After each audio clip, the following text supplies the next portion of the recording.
नमस्कार, स्वागत है आपका एक बार फिर से एग्री पाठशाला में। आज हम स्टार्ट करेंगे अपनी एंटोमोलॉजी की सब्जेक्ट को, ठीक है, या कीट विज्ञान, जिसे इंग्लिश हिंदी में क्या बोलते हैं, कीट विज्ञान। ठीक है, हमारा जो हॉर्टिकल्चर सब्जेक्ट है वो कंप्लीट हो चुका है। ठीक है, अब हम स्टार्ट करेंगे अपनी एंटोमोलॉजी सब्जेक्ट को या कीट विज्ञान को। ठीक है, तो उम्मीद है अभी तक की क्लासें आपको अच्छी लगी होंगी। ठीक है, लेकिन जितना मैं आपके लिए मेहनत कर रहा हूँ उतना आप लोग रिस्पॉन्स नहीं दे रहे हैं। ठीक है, इससे इससे क्या होता है, मेरा मोटिवेशन जो होता है वो डाउन होता है। ठीक है, तो आपके लिए क्या, आप लोग क्या कर सकते हैं, केवल आप लोग मेरा चैनल जितने भी लोग देख रहे हैं लाइक करते रहिए। ठीक है, मैं देखता हूँ जितने लोग व्यू किए हैं उतने लोग लाइक नहीं करें, तो लाइक करने में आपका कुछ नहीं जाता है। ठीक है, साथ ही साथ आप उसे शेयर भी करते रहिए, लोगों तक पहुंचाते रहिए। दूसरा, सब्सक्राइब भी करते रहिए। ठीक है, इससे मेरा मोटिवेशन अच्छा रहेगा, तो मैं आपके लिए अच्छा सा अच्छा कंटेंट लाता रहूंगा। और पूरी की पूरी ये जो सुंडा सीरीज है, ठीक है, जो कंप्लीट बुक सीरीज है, इसको अच्छे से हम लोग कवर करते रहेंगे। ठीक है,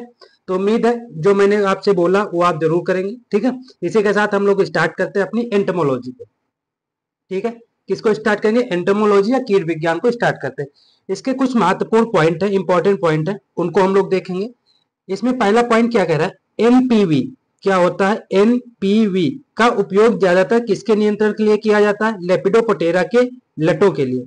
कौन सा होता है, लेपिडोप्टेरा की लटों के लिए एनपीवी का उपयोग ज्यादातर किया जाता है। ठीक है, लेपिडोप्टेरा की लटो, लटो का मतलब होता है जो लार्वा होता है लेपिडोप्टेरा का, उसके लिए क्या यूज करते हैं, एनपीवी का यूज करते हैं। ठीक है, मूंगफली में बड नेक्रोसिस किसके द्वारा फैलता है, थ्रिप्स के द्वारा फैलता है। ठीक है, ये चीज हम लोगों ने पढ़ी है। ठीक है, जो भी हमारी क्रॉप्स आई है।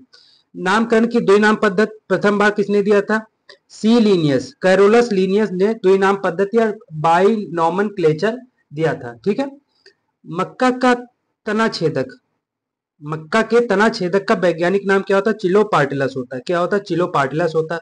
दीमक नियंत्रण किसके द्वारा किया जाता है, सिंचाई के द्वारा दीमक नियंत्रण कर सकते हैं। ठीक है, कीट में मुख्य उत्सर्जन अंग कौन सा होता है, मेलपीगियन ट्यूबल्स या मेलपीगियन नलिकाएं होती हैं। ठीक है, जुवेनाइल हार्मोन किसके द्वारा स्रावित होता है, कार्पोरा एलाटा के द्वारा। ठीक, कार्पोरा एलाटा एक ग्रंथि होती है जिसके द्वारा जुवेनाइल हार्मोन जो होता है स्रावित होता है या सिक्रेट होता है। ट्री बेंडिंग किस कीट के नियंत्रण के लिए उपयोग करते हैं, मैंगो मिलीबग के लिए क्या उपयोग करते हैं, ट्री बेंडिंग उपयोग करते हैं। ठीक है, अगला हमारा कीट की मुख्य विशेषता क्या होती, तीन जोड़ी पैर की उपस्थित, मतलब तीन थ्री पेयर्स ऑफ लेग जो होते हैं वो जो हमारा इंसेक्ट होता है उसकी मेन क्वालिटी क्या होती है, थ्री पेयर्स ऑफ लेग होंगे। मधुमक्खी पालन के लिए सबसे उपयुक्त प्रजाति कौन सी, एपिस मेलिफेरा, सबसे उपयुक्त प्रजाति कौन सी, एपिस मेलिफेरा होती है।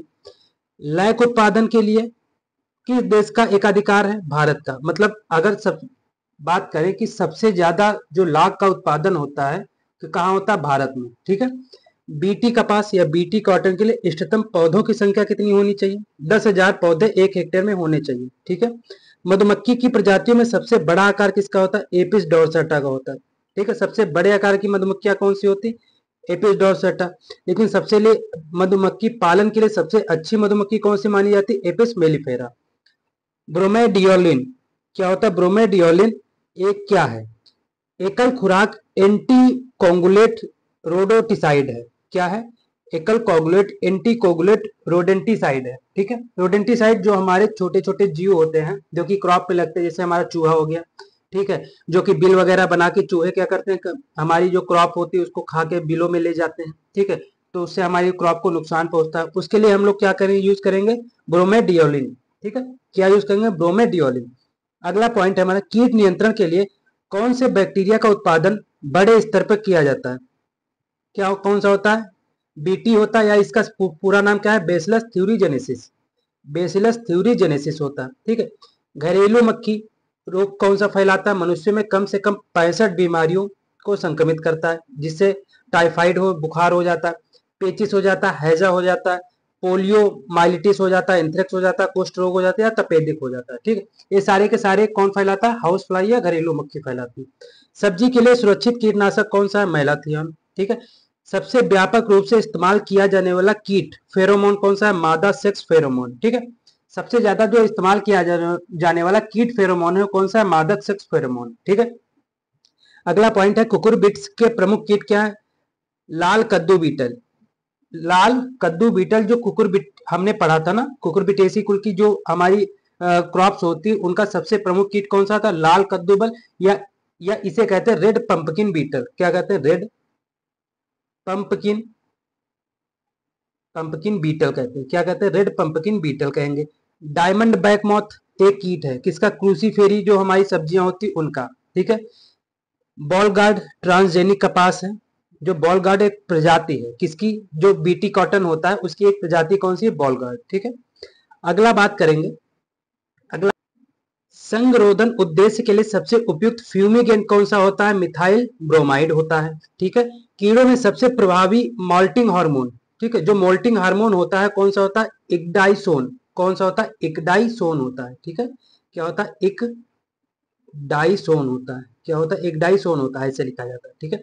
मोल्टिंग हार्मोन एक्डिसोन स्रावित किससे होता है? प्रोथेरेसिक ग्लैंड से। किससे होता है? सेक्रेट प्रोथेरेसिक ग्लैंड से कौन सा हार्मोन स्रावित होता है? इकडाइसोन। इससे क्या होता है? मोल्टिंग हार्मोन एक्टिव होता है। स्थलीय कीटों का प्रमुख उत्सर्जन उत्पाद क्या होता है? Uric acid. ठीक है। जो मैदानी भागों में रहते हैं कीट, उनका जो उत्सर्जित उत्पाद होता है वो कौन सा होता है? यूरिक एसिड होता है। ठीक है। अगला पॉइंट क्या कह रहा है? अगला पॉइंट कह रहा है शहद जो मक्खी होती है या हनी बी होती है उसका नोसेमा रोग किस प्रोटोजोआ के कारण होता है? नोसेमा एपिस के कारण होता है। ठीक है। मधुमक्खी।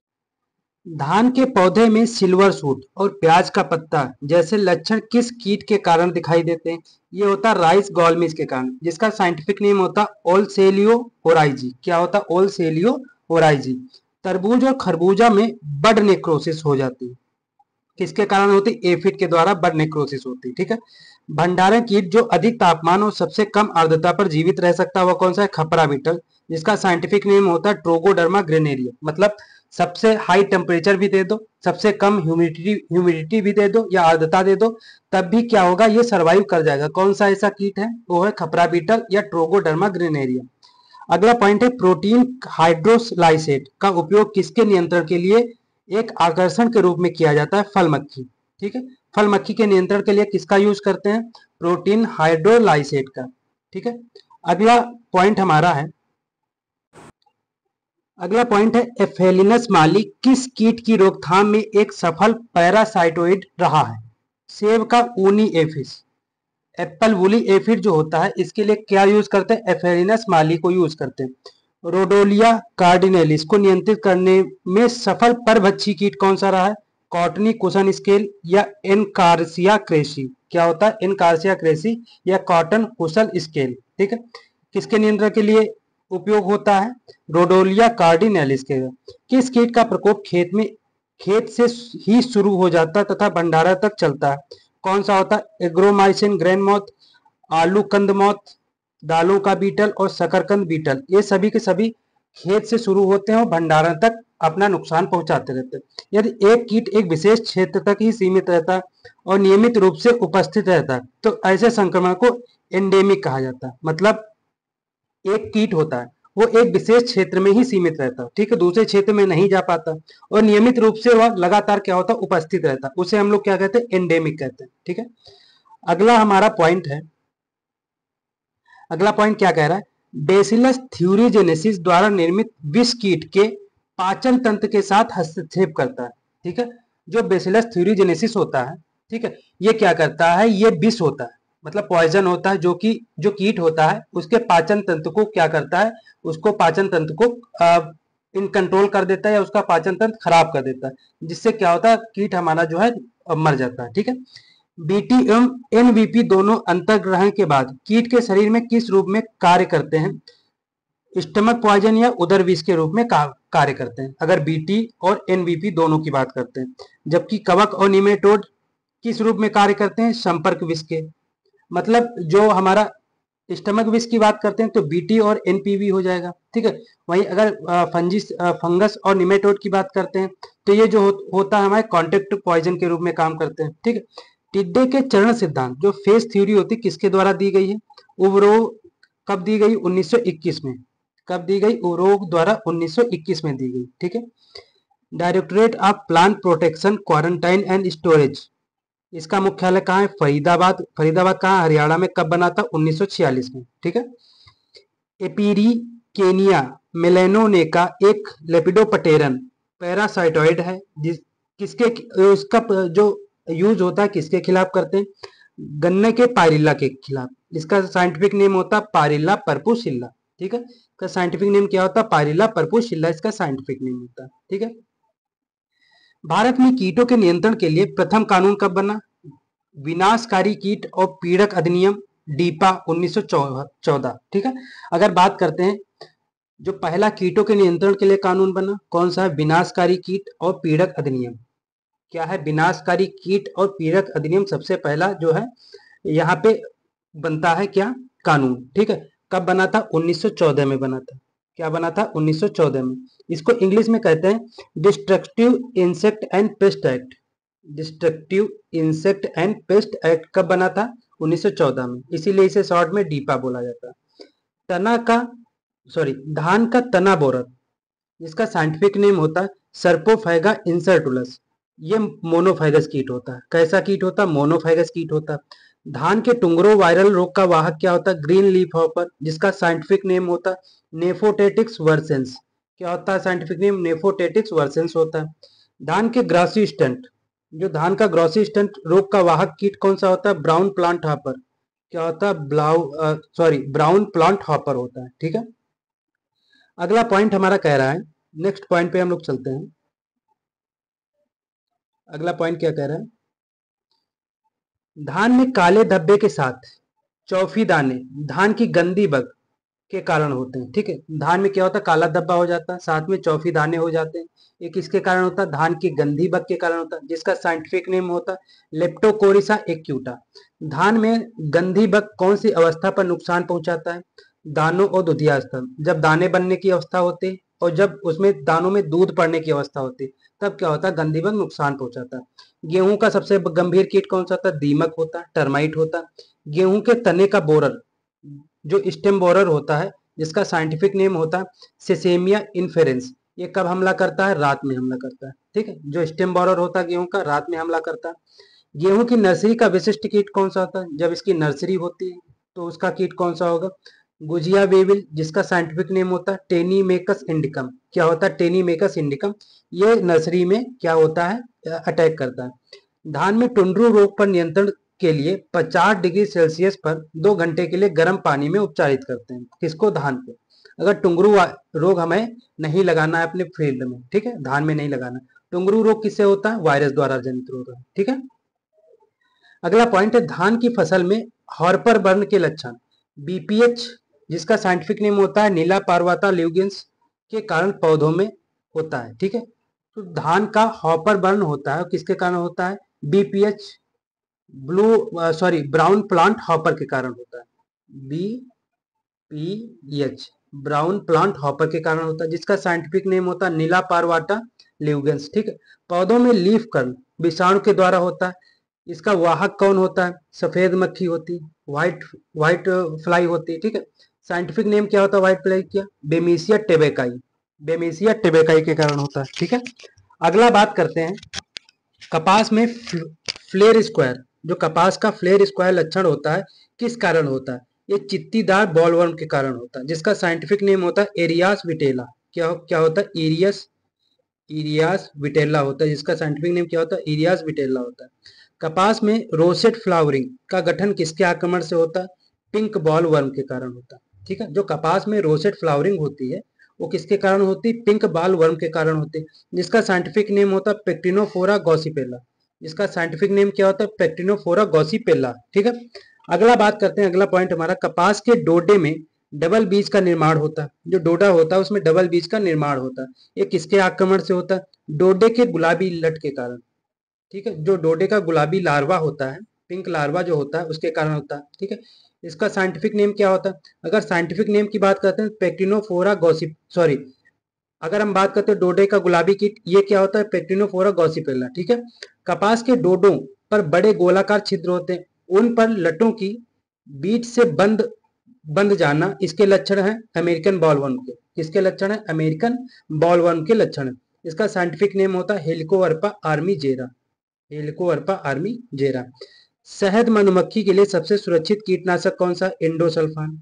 ठीक है, कीट की आबादी को नीचे रखा जाना चाहिए, इस स्तर को हम लोग क्या कहेंगे, इसे आर्थिक थ्रेशोल्ड स्तर स्तर या इकोनॉमिक थ्रेशोल्ड लेवल कहते हैं। ठीक है, हानिकारक कीटों को नियंत्रित करने के लिए कीटनाशक अनुप्रयोग का उपयुक्त समय, इस इस चीज को हम लोग क्या कहते हैं, इस कंडीशन को हम लोग क्या कहते हैं, जब जो हानिकारक कीट होते हैं उनके नियंत्रण के लिए ठीक है, हम कीटनाशक का प्रयोग करते हैं, उस समय को हम लोग क्या कहते हैं, उसको कहते हैं ईटीएल। क्या कहते हैं, ईटीएल, इकोनॉमिक थ्रेशोल्ड लेवल। ठीक है, उसे कहते हैं ईटीएल। कीट जो पौधों के सभी भागों पर हमला करता है वो कौन सा है, वो है दीमक।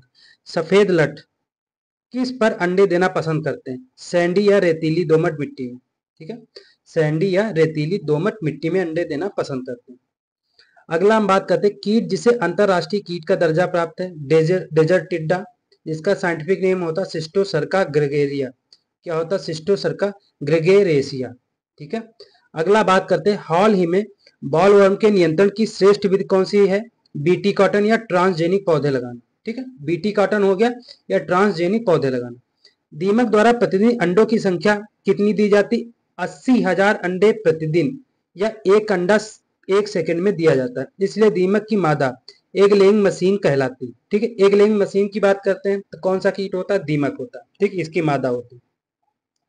कीट पोइकिलोथर्मिक, कीट पोइकिलोथर्मिक होते हैं, यानी उनके पास शरीर के तापमान को विनियमित करने के लिए कोई सटीक तंत्र नहीं होता, इसलिए इसे ठंडे रक्त वाले जीव भी कहा जाता है। ठीक है, इसे ठंडे रक्त वाले जीव कहा जाता है क्योंकि इनका जो टेम्परेचर होता है, ठीक है, इनको इनके शरीर को इनका जो शरीर का तापमान होता है, टेम्परेचर होता है, ठीक है, उसको नियमित करने के लिए कोई भी जो यंत्र होता है, सटीक जो मेथड होता है वो नहीं होता, इसलिए इन्हें क्या कहा जाता है, ठंडे रक्त वाले जीव कहा जाता है। इस प्रजाति के जीव इतिहास में शारीरिक प्रक्रियाओं को पूरा करने के लिए आवश्यक कुल ऊष्मा को एक ऊष्मा स्थिरांक या थर्मल कांस्टेंट माना जाता है। ठीक है, अगला बात करते हैं हम, अगला पॉइंट है हमारा जैविक एजेंट द्वारा खरपतवारों का नियंत्रण, पैराबायोलॉजिकल नियंत्रण के रूप में जाना जाता है। किस नियंत्रण के रूप में, किस कंट्रोल के रूप में जाना जाता है, पैराबायोलॉजिकल कंट्रोल के रूप में जाना जाता है, जब हम जैविक एजेंट का उपयोग करते हैं खरपतवारों में। वेस्ट इंडीज 1927 में अंतरराष्ट्रीय जैविक नियंत्रण संस्थान स्थापित किया गया। कहाँ पे, वेस्ट इंडीज में, कब, 1927 में। National centre of integrated pest management कहाँ है, नई दिल्ली, 1988 में बना। ठीक है, इंटीग्रेटेड पेस्ट मैनेजमेंट का। जैविक नियंत्रण का परियोजना निदेशालय ये कहाँ है, बेंगलोर में है, 1993 में बना। और सन 2009 में इसका नाम बदलकर राष्ट्रीय कृषि कीट स्रोत ब्यूरो NBAIR रख दिया गया। कब, 2009 में।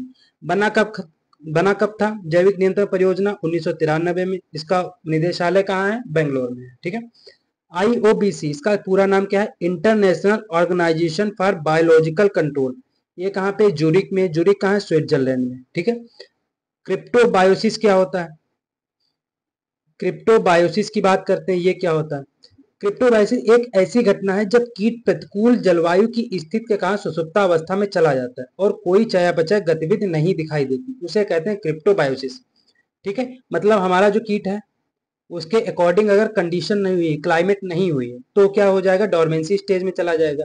जब डोरमेंसी स्टेज में चला जाएगा तो क्या करेगा, कोई एक्टिविटी नहीं करे तो मेटाबॉलिक एक्टिविटी जो होगी उसकी इनएक्टिव हो जाएगी। ठीक है, तो इसे हम क्या बोलते हैं, क्रिप्टोबायोसिस बोलते हैं। लिमेनिटिक जोन क्या होता है, प्रभावी प्रकाश जो किसी जल स्रोत की गहराई तक गमन करे। ठीक है, मतलब जो लाइट होती है और वाटर के किसी एक गहराई तक, ठीक है, मान लो एक वाटर भरा, स्विमिंग पूल भरा है, तो उसमें सनलाइट पड़ रही है, तो स्विमिंग पूल की जो नीचे वाली फ्लोर होती है वहां तक सनलाइट जा रही है, तो उस जोन को हम लोग क्या कहेंगे, लिमनेटिक जोन कहेंगे। वैक्स मॉथ की बात करते हैं जिसका साइंटिफिक नेम होता है गलेरिया मेलोनेला, एपीकल्चर का सबसे गंभीर कीट होता है।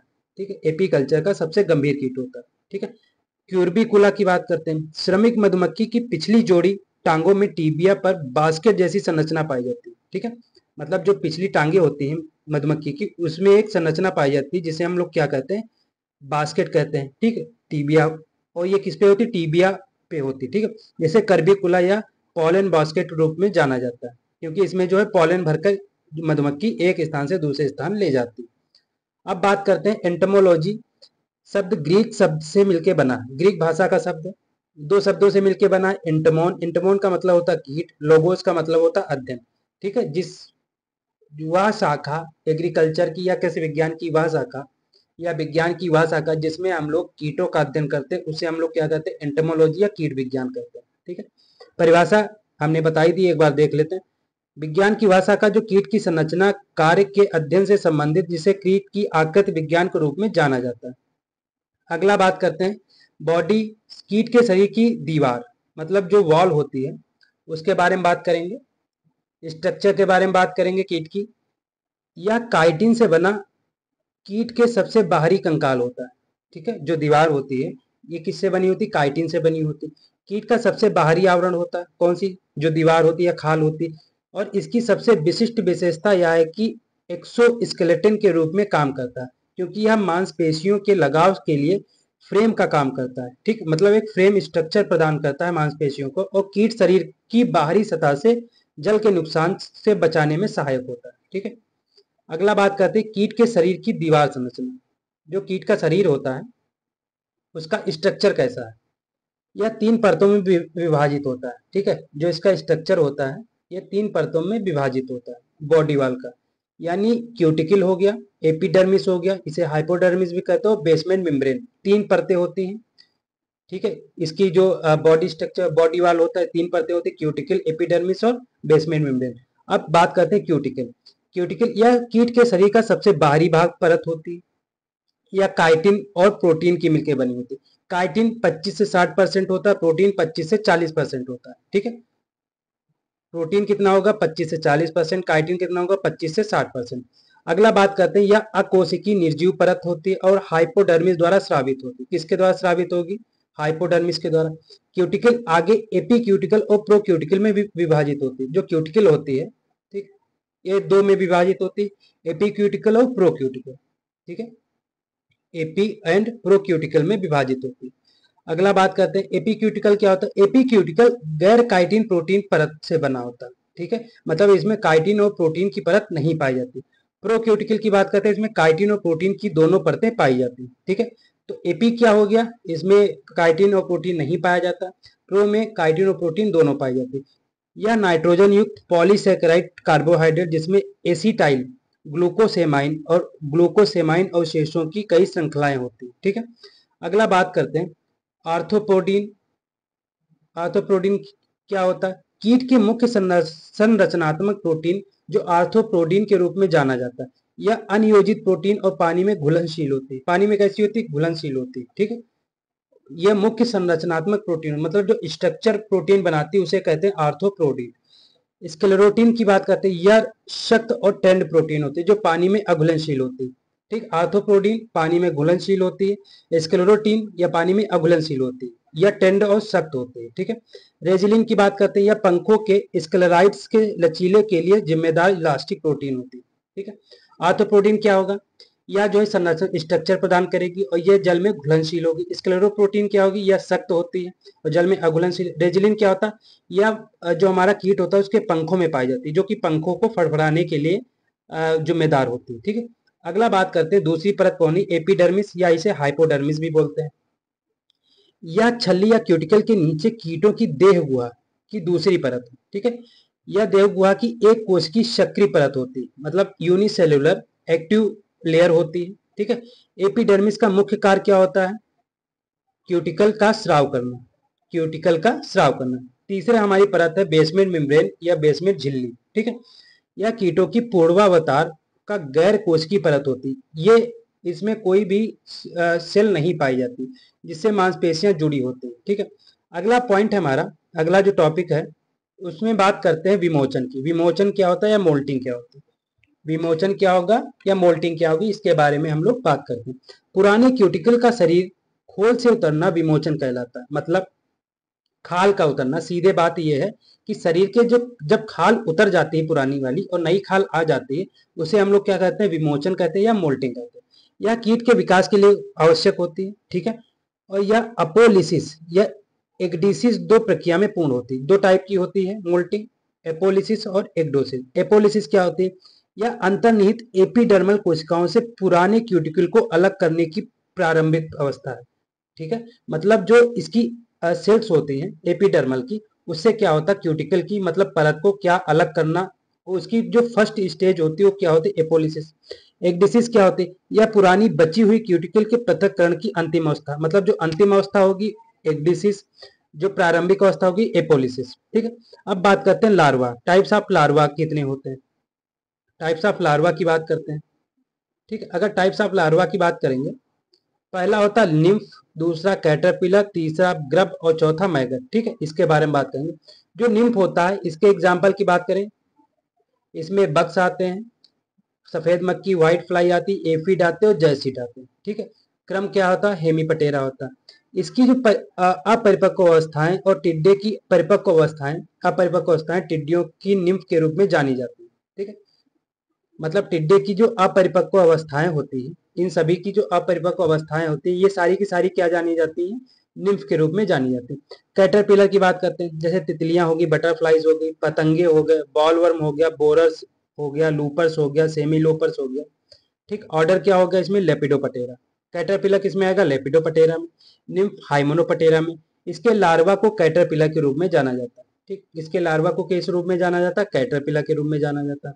ग्रब की बात करते हैं, ग्रब जो बीटल वेविल्स दो आती जो कि कोलियोपटेरा ऑर्डर से बिलोंग करती, और मधुमक्खियां ततैया ब्रोंकोनिट्स के लार्वा जिनका ऑर्डर क्या है, हाइमेनोपटेरा, को ग्रब के रूप में जाना जाता है। ठीक है, मतलब मधुमक्खी ततैया हो गई, बीटल होगी, वेविल होगी। ठीक है, हाइमेनोपटेरा ऑर्डर हो गया, कोलियोपटेरा ऑर्डर, ये कि इनके जो लार्वा होते हैं इनको किस रूप में जानता है, ग्रब के रूप में।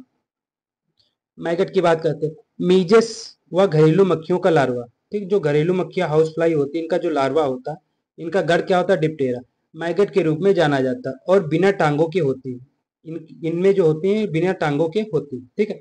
अब बात करते हैं एंटेनी। एंटेनी क्या होता है, एंटेनी क्या होता है। ठीक है, मान लो ये हमारा जो कीट होता है, ठीक है, मान लो ये हमारा कीट हो गया, हमारी आर्ट देखो बहुत खराब है। ठीक है, तो हमारी आर्ट पे मत जाइएगा, ये मान लो हमारा कीट है।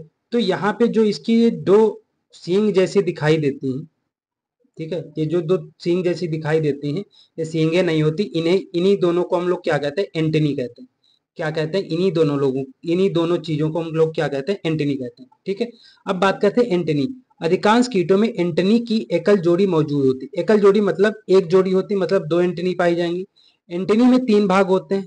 पहला होता है स्केप, जिसे बेसल भाग कहते हैं, दूसरा पेडिकल होता है, तीसरा फ्लैजिला होता है। एंटेनी के मुख्य कार्य क्या होते हैं, या गंध के लिए आवश्यक होती, स्वाद के अंग के रूप में कार्य करते हैं, और कुछ कीटों में सुनाई अंग, जिसे जिसे हम क्या बोलते हैं, जॉन्स्टन अंग, जो नर मच्छरों में होता है, और ध्वनि उत्पादक अंग, जो किस में होता है, क्रिकेट में होता है। ठीक है, एंटनी के दूसरे खंड में पाए जाते हैं। ठीक है, मतलब अगर जॉन्स्टन अंग की बात करें तो ये कौन सा अंग होता है, सुनाई सुनाई देने वाला अंग होता है, जो कि नर मच्छरों में पाया जाता है। ठीक है। अब बात करते हैं कीट के एंटनी प्रकार। ठीक है, जो एंटनी प्रकार के कीट होते हैं उनके बारे में बात करेंगे। कितने प्रकार की एंटनी होती है, तो सबसे पहले एंटनी की बात करते हैं। तो सबसे पहला एंटनी कौन होती है, सिटेसियस, जिसे हिंदी में क्या बोलते हैं, समुच्चय बोलते हैं। ठीक है। अगर बात करते हैं इसकी फीचर्स क्या होते हैं, इसके कार्य क्या होते हैं, आधार से शीर्ष तक प्रत्येक खंड एक बिंदु में छोटा और पतला होता है। ठीक है। उदाहरण की बात करते हैं, तो उदाहरण कौन सा है सिटेसियस का, तिलचट्टा, कॉकरोच या लीफ हॉपर। तिलचट्टा हो गया, इसे ही कॉकरोच बोलते हैं, और लीफ हॉपर, मतलब कॉकरोच और लीफ हॉपर सिटेसियस प्रकार का उदाहरण है। फिलीफॉर्म की बात करते हैं, धागा धागे जैसी संरचना होती है, इसमें सभी खंड मोटाई के समान होते हैं। इसका भी ग्रॉस हॉपर हो जाएगा और टिड्डी हो जाएगा, तो फिलीफॉर्म, ग्रॉस हॉपर और टिड्डी हो जाएगा। ठीक है। अगला बात करते हैं मोनलीफॉर्म। सभी खंड आकार में गोलाकार होते हैं और जोड़ों के बीच एक प्रमुख निर्माण होता है। इसका उदाहरण कौन सा, दीमक। फिलीफॉर्म, ग्रॉस हॉपर, टिड्डी। मोनलीफॉर्म क्या हो जाएगा, टर्माइट या दीमक हो जाएगा। सेरेट की बात करते हैं, आरी नुमा। इस प्रकार के एंटेनी प्रत्येक सेगमेंट के किनारे आरी के दांतों की तरह दिखाई दे, जैसे मादा पल्स बीटल। ठीक है, मादा पल्स बीटल जो होती है उसमें सेरेट टाइप की जो है एंटेनी पाई जाती है। पेक्टिनेट की बात करते हैं, जो कंघाकार एंटेनी होती है, इसमें एंटेनो का प्रत्येक सेगमेंट एक दिशा में प्रक्षेपण की तरह लंबी कंघी के धारण करता है, जैसे आरा मक्खी, जिसे क्या बोलते हैं, सॉफ्लाई बोलते हैं, आरा मक्खी बोल देते हैं या सॉफ्लाई बोल देते हैं। ठीक है। अगला बात करते हैं 6 नंबर है बाईपेक्टिनेट। एक पेक्टिनेट हो गया जिसमें साफ फ्लाई आ जाता है। बाईपेक्टिनेट की बात करते हैं, सिल्क वर्म मॉथ की बात करते हैं, ठीक है। इसका उदाहरण क्या है, सिल्क वर्म मॉथ। एंटनी के प्रत्येक खंड में दोनों तरफ कंघाकार लंबे प्रक्षेपण होते हैं, ठीक है, बाईपेक्टिनेट में। प्लूमोज की बात करते हैं, प्रत्येक खंड के जोड़ों से बालों का जो झुरमुट होता है वो निकलता है, जो देखने में प्लूम जैसा दिखाई देता है, जैसे कि मेल मॉस्किटो में होता है, नर मच्छर में होता है। होरल की बात करते हैं, प्रत्येक खंड के जोड़ों से ब्रिस्टल्स का जैसे बालों का गुच्छा निकलता है, ठीक है। अब इनकी बात करते हैं, मैंगो का मिलीबग इसका मेन उदाहरण होता है। क्लेवेट की बात करते हैं, एंटनी का अंतिम खंड क्लब के आकार की संरचना बनाता है, ठीक है। जो क्लेवेट होता है उसका अंतिम खंड क्लब के आकार की संरचना बनाता है, जैसे उदाहरण तितलियां और ब्लिस्टर बीटल, तितलियां। अगला है हमारा कैपिटेट। कैपिटेट जो होता है, एंटनी का टर्मिनल सेगमेंट एक लंबी घुंडी या टोपी बनाता है, ठीक है। इसका एग्जाम्पल है खपरा बीटल। कैपिटेट का एग्जाम्पल क्या हो जाए, खपरा बीटल। आपको एंटनी के प्रकार और एग्जाम्पल जरूर याद रखने, आप ये डिस्क्रिप्शन याद रखिए चाहे नहीं याद रखिए, ठीक है।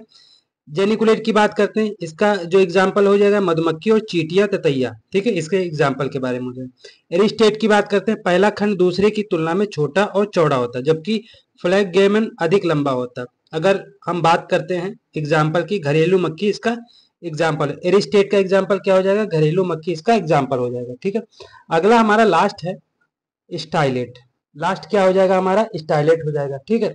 अब इसकी बात करते हैं, अंतिम खंड ब्रिस्टल जैसा होता है। इसका लास्ट वाला जो पार्ट होता है कैसा होता है, ब्रिस्टल जैसा होता है। इसकी बात करते हैं एग्जाम्पल की, हॉर्स फ्लाई होता है, ठीक है। क्या होता है, हॉर्स फ्लाई इसका एग्जाम्पल होता है, ठीक है, किसका, स्टाइलेट का, ठीक है। अब हम बात करते हैं, इसको अगर शॉर्ट में याद रखें तो एसीसी, ठीक, क्या हो जाएगा, एसीसी, ठीक है।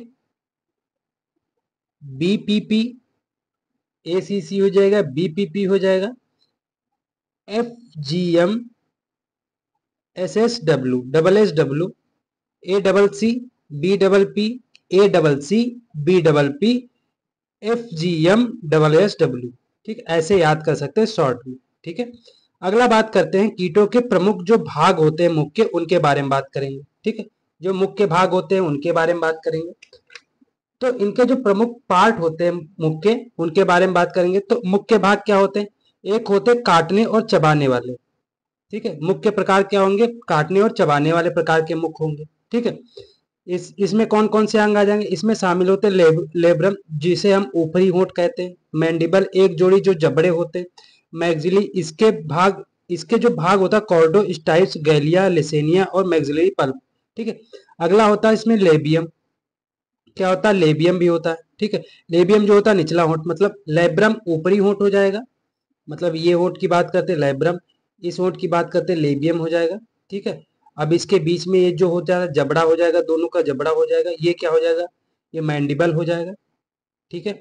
हाइपोफायरिंग्स क्या होता है, बीच वाली जो जीभ होती है, ठीक है, इसे हम क्या बोलते हैं, हाइपोफायरिंग्स बोलते हैं, ठीक है। तो 5 पार्ट होते हैं, क्या होता है, लेब्रम, लेबियम, मैंडिबल, मैग्जिली और हाइपोफायरिंग्स, ठीक है। अगर हम बात करते हैं एग्जाम्पल की, कि काटने और चबाने वाले प्रकार के कीट जो माउथ पार्ट होते हैं किसमें पाए जाते हैं, इसे कहते हैं beating and chewing type. Beating and chewing type मतलब बीसी प्रकार के जो है माउथ पार्ट किसमें पाए जाएंगे, ये मुखांग मुख्यतः आर्थोपटेरा में, आइसोपटेरा और कोलियोपटेरा में पाए जाते हैं।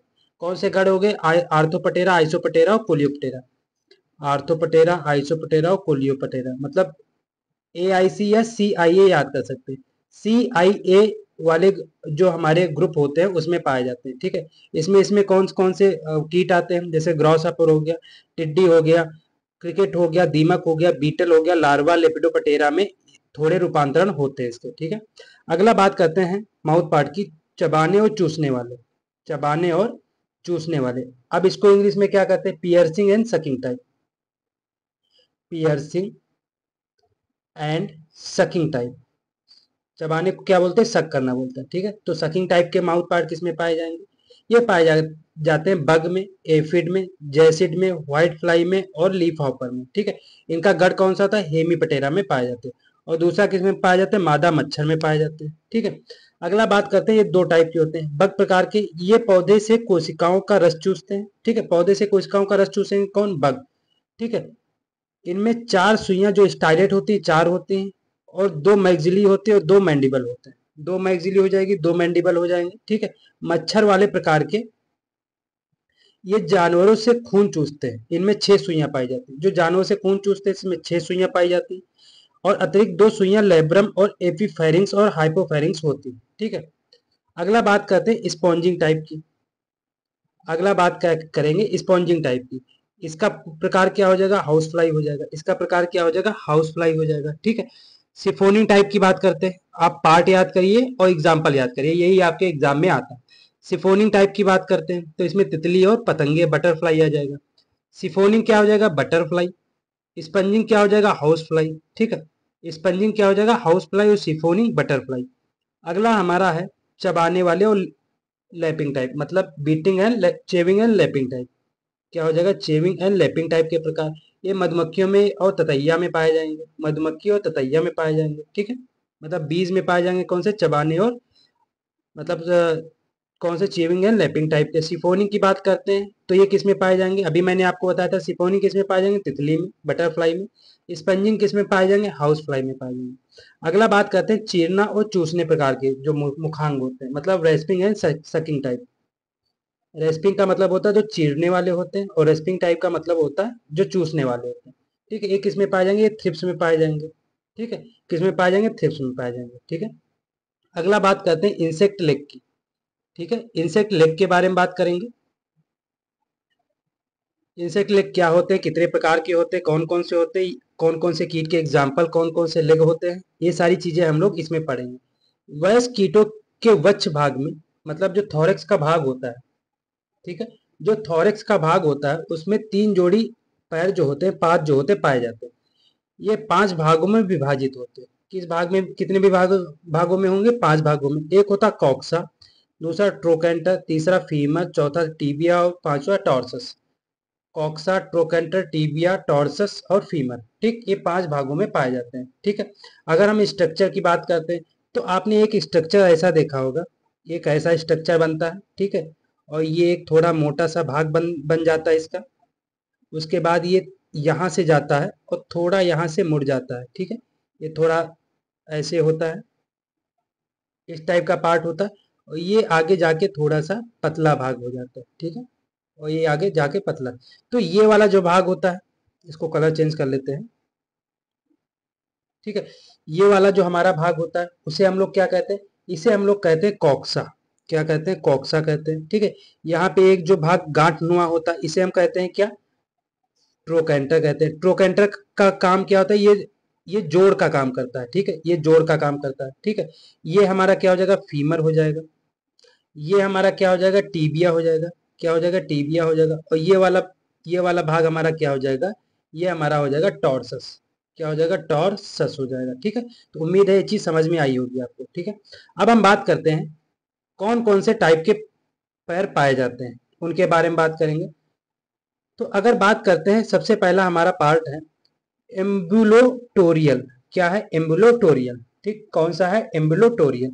ये किस में पाए जाएंगे, कॉकरोच में पाए जाएंगे। इनका उद्देश्य क्या होता है, वॉकिंग वाले, मतलब चलने वाले जो पैर पाए जाते हैं, किस में पाए जाएंगे, कॉकरोच में। इनको क्या कहते हैं, एम्बुलोटोरियल कहते हैं।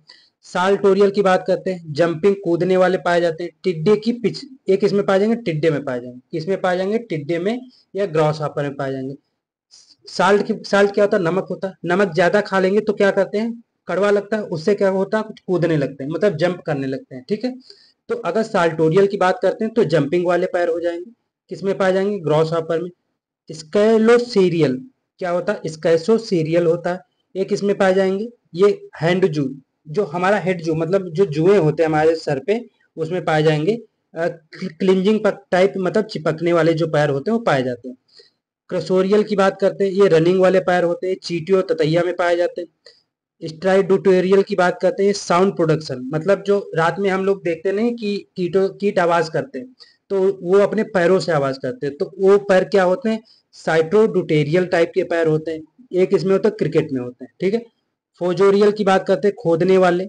डिगिंग टाइप की बात करते हैं, ये मोल क्रिकेट होते हैं, ठीक है। ये अपने अगले भाग से, पैर के अगले भाग से क्या करते हैं, खोदते हैं। नटटोरियल की बात करते हैं, ये तैराकी वाले होते हैं, स्विमिंग वाले होते हैं, ठीक है। ये पानी के बग के पश्चपात पर होते हैं। जो पानी का बग होता है उसके पिछले पैर में ये पाए जाते हैं। ठीक है, अगला बात करते हैं। अगला जो हमारा पार्ट है, टाइप है, वो है रेप्टोटोरियल। रेप्टोटोरियल प्रेइंग होते हैं, मतलब शिकार करने वाले होते हैं। ठीक, रेप्टाइल या रेप्टोटोरियल की बात करते हैं, कैसे शिकार करने वाले होते हैं।